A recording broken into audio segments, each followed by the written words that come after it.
ఇప్పుడు వచ్చేసి మనం శ్రీశైలం నుండి పవిత్రమైన ప్రదేశమైనటువంటి పాలధార పంచదారకు రావడం జరిగింది. పాలధార అంటే పరమేశ్వరుని పాల భాగం నుండి వెలువడిందే పాలధార. ఇప్పుడు అది టేస్ట్ చేయాలి.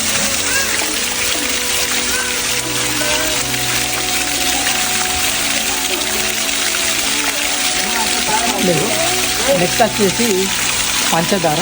ఇది వచ్చేసి పంచముఖాల నుంచి వెలువడిందే పంచదార అంటారు. ఇప్పుడు అక్కడికి వెళ్తాను. పంచదార ఇప్పుడు దీన్ని తీసుకుంటాం.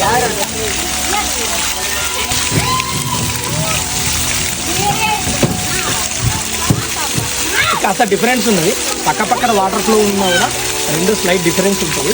ఇది లైట్ స్వీట్ ఉంటుంది. మీకు కంపేర్ చేస్తే ఆ పాలధార ఉంటుంది. వాటర్ ఫ్లోలో మీరు గమనించాల్సింది వచ్చేసి ఇక్కడ కొద్దిగా పాల మాటల్లో ఇది మాత్రం మన నార్మల్ వాటర్ ఇస్తుంటే ఆ స్లైట్ ఉంటుంది. అదే వచ్చేసి ఇది. దీనికి సంబంధించి పూర్తి వీడియో కావాలంటే కొద్దిగా